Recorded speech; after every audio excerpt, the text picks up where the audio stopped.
Sabe aquela sensação de que uma notícia ou um discurso político mexeu consigo de uma forma que, bem, não consegue explicar muito bem?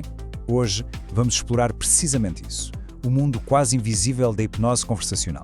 Vamos descobrir como é que estas técnicas moldam a nossa realidade todos os dias e muitas vezes sem darmos por nada. Ok, quando se fala em hipnose, a imagem que nos vem logo à cabeça é quase sempre a mesma, não é? Um relógio de bolso a balançar, talvez um espetáculo de palco com alguém a imitar uma galinha. Mas olhe, vamos esquecer os palcos por um momento. A forma mais influente de hipnose não usa relógios nem truques. É invisível. É falada e está a acontecer agora mesmo, nos mídias que consumimos e nos discursos que ouvimos. O objetivo aqui não é pôr ninguém a dormir, muito pelo contrário. É despertar e direcionar a nossa percepção do mundo. Vamos então ao primeiro pilar desta arte invisível. Tudo começa com uma ideia que é, ao mesmo tempo, simples e incrivelmente poderosa. Para onde a nossa atenção vai, a nossa realidade segue atrás. E esta é a regra de ouro não só da hipnose, mas de toda a comunicação moderna.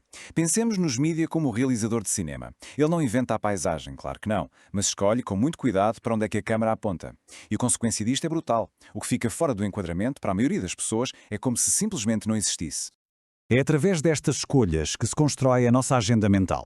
Se um tema é repetido em todos os canais, a nossa mente assume automaticamente que é a coisa mais importante do mundo, mesmo que, na nossa vida real, outras questões sejam bem mais urgentes. No fundo, é a criação de uma realidade partilhada através do foco. E agora, o ponto crucial é este. A técnica não é sobre criar mentiras, é sobre concentrar a atenção de toda a gente numa fatia muito específica da realidade, deixando todo o resto na sobra. É exatamente o mesmo princípio da hipnose. Mas focar a atenção é só metade da história. Depois de terem a nossa atenção, como é que a moldam? É aqui que entra a segunda ferramenta e talvez a mais subtil de todas. O poder que as palavras têm para construir a nossa experiência emocional. Vejam só estes exemplos. Reforma soa a progresso, soa a algo positivo, certo? Agora, desmantelamento social soa a destruição, a perda. O facto por trás pode ser exatamente o mesmo, uma mudança na lei, mas as palavras escolhidas pintam realidades emocionais completamente opostas. A isto chama-se o efeito de enquadramento. A publicidade faz isto constantemente. Não se vende um produto caro, vende-se um investimento de luxo. Numa empresa não se enfrenta um problema, mas sim um desafio. As palavras preparam o terreno para a nossa opinião, antes mesmo de começarmos a pensar no assunto. E isto mostra-nos uma coisa fascinante sobre o nosso cérebro. A emoção chega sempre primeiro. A escolha de certas palavras funciona como um gatilho hipnótico natural, porque vai direto à nossa resposta emocional, antes mesmo de a nossa parte racional ter tempo para entrar em campo. Então, já temos a atenção focada e a emoção enquadrada. Qual é o passo final para cimentar uma ideia na mente coletiva? A resposta é simples e, convenhamos, implacável. A repetição. O processo é quase invisível. Uma narrativa, quando é repetida vezes e vezes sem conta, primeiro torna-se familiar. Com o tempo, essa familiaridade cria o que se chama facilidade cognitiva, ou seja, o nosso cérebro processa com menos esforço e começa a confundir fácil com verdadeiro. E por fim, aquela ideia que no início podia parecer estranha, de repente parece evidente, inquestionável. E atenção, isto não acontece por fraqueza, é uma tendência natural da nossa mente para poupar energia, é um atalho. Este fenómeno pode ser descrito como uma espécie de transe ligeiro coletivo. Não é nada dramático como nos filmes.